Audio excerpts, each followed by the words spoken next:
night, good afternoon, everyone. You are welcome to our classroom. My name is Femi, Richworld. I want you to note that we are to take the next discourse now is titled Risk Management. And I'm looking at it from how to control risk.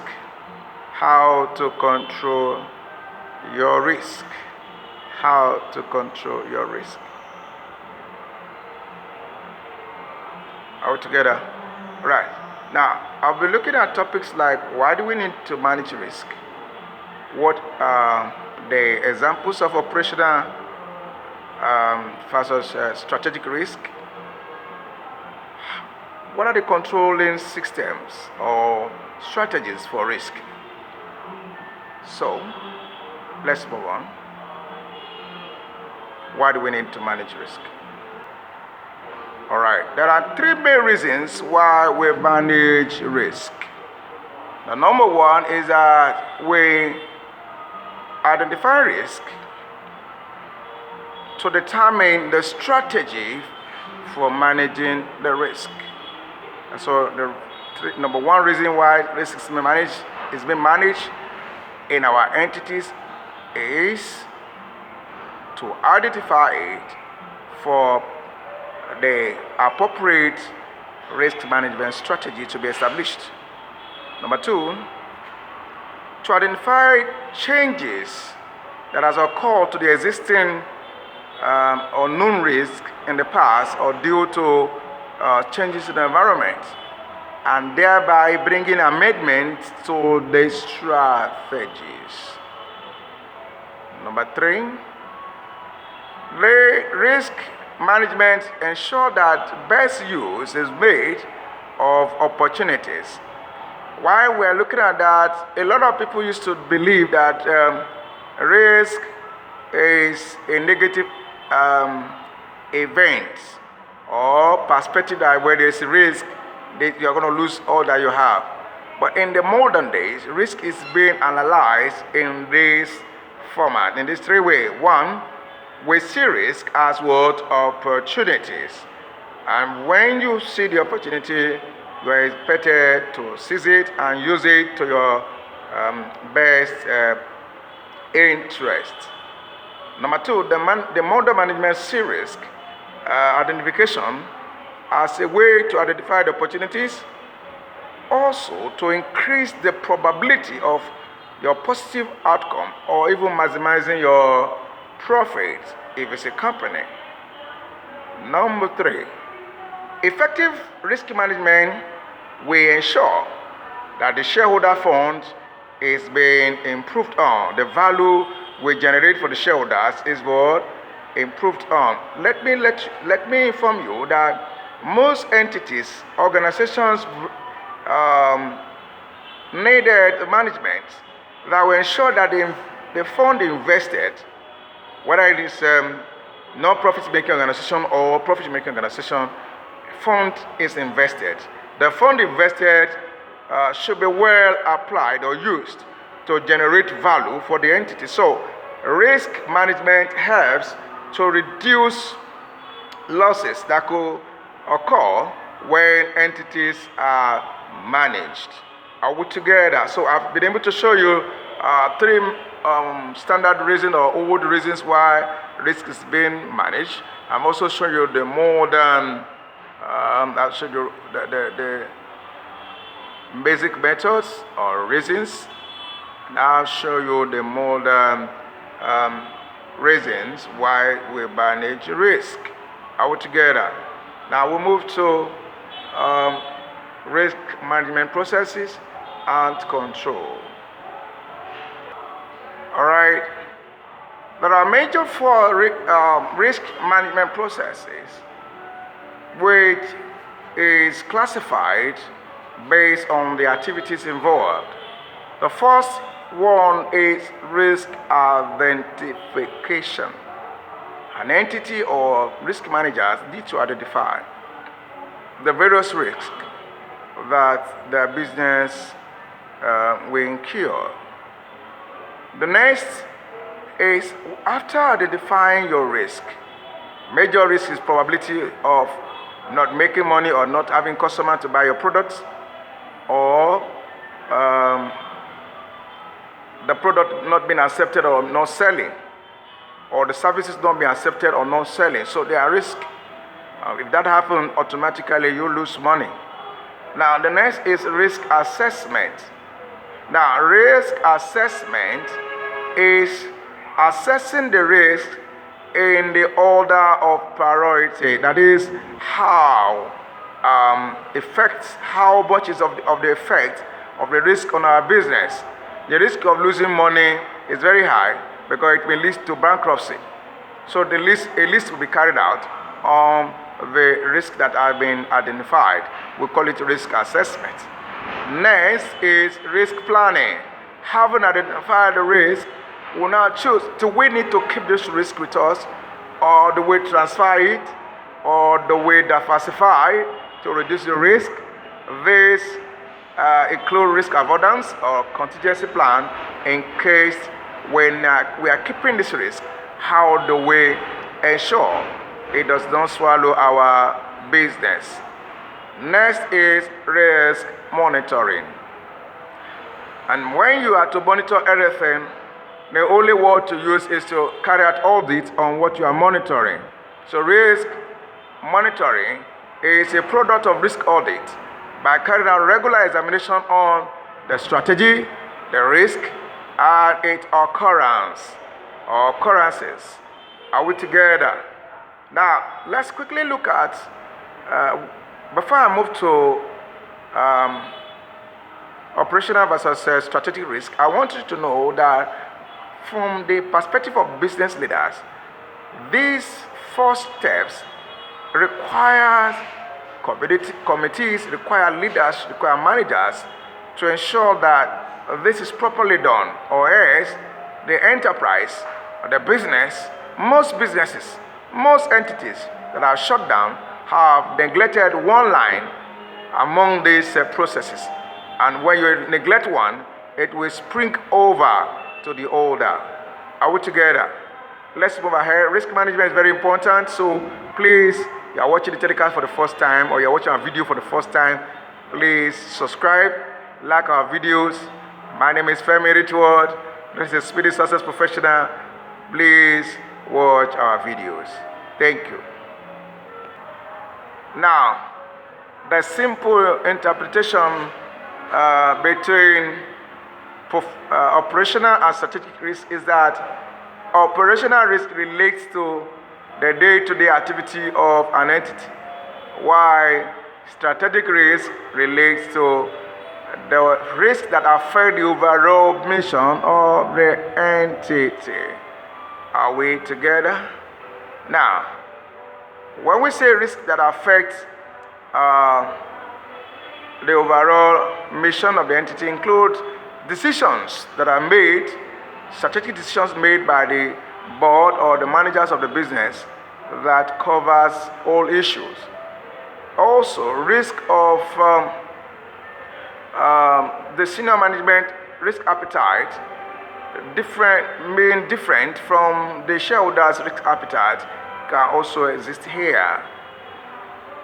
Now let's go to the operational ones. It relates to risk of fraud in the business, poor product quality, employees' misbehavior or misconduct, and also it can come through damages and wastages. Now, let's quickly look at business risk. I was not going to waste our time. I just want us to know that when you are into a business, there are many risks that business school that are attached or that relates to business. Every business has its own cups of risk. We have a list of them, more than 10. But let's look at, if you're into a business, one of the risks you are expected to face is called market risk. And this risk relates to the situation where your products are not being bought, or you are not selling as you are expected to sell. The next risk is product risk, where your product is not accepted in the market. You have what? Product risk. So all of this has to be considered before going to a business. I just said product. It can also include services. Next is commodity price risk. In the recent, those of us in our environment, especially in West Africa, Nigeria, we have a very high commodity price risk problem where what you bought today, go back there tomorrow morning, it is no more the same price but has been doubled. The next is risk, credit risk. The inability of customers to pay or paying at a very late period is called credit risk. Next is product reputation, acceptance of your product by the consumers or no acceptance. Next is currency risk. This relates to changes in the value of the foreign currency that could cause a lot of problem to a business that has relationship with currency issues, especially import and export companies. Interest rate risk. When the loan rate is high, automatically a lot of companies that need more borrowing or more cash may not be able to carry out business. So we expect that interest rate should be reduced to reduce the risk. Next is gearing or capital structure risk. This involves large borrowing, what effect it may have on the owners of the business, and where there are no profit, where the business shut down. The answer is determined by those taking the risk. Political risk happens where there's instability in an environment or in a country that also can affect businesses. Litigation or legal risk occurs when an entity is regularly being taken to court for one case or the other that affects how it exists. Regulatory risk help to reduce litigation risk. Where you obey regulatory informations, you may not find yourself in a court because you have a business. Next is environmental risk. We had COVID the other time, 2 years ago, and up to now a lot of companies are still struggling because the environment changed and business also have to change. Technological risk is risk that affect the way things are being done. I'm very sure some of us are watching this classroom now because you are on YouTube, and that's what technology has done. It allows us to bring in a simple classroom offline for anyone to see anywhere in the world. The last one there is compliance risk. It helps to ensure that businesses do not violate the rules and regulations of the sector. And where that is done, you are to pay for what you have disobeyed or you have performed against. We'll move ahead to look at how do we control risk, what are the strategies for risk control and management, and then we'll close this class. Thank you. All right, now we're looking at risk controlling management strategy. There are three major risk controlling strategies or risk controlling procedures that we have.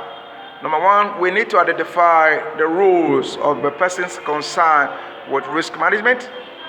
Then we look at risk awareness and identification, and then risk management strategies.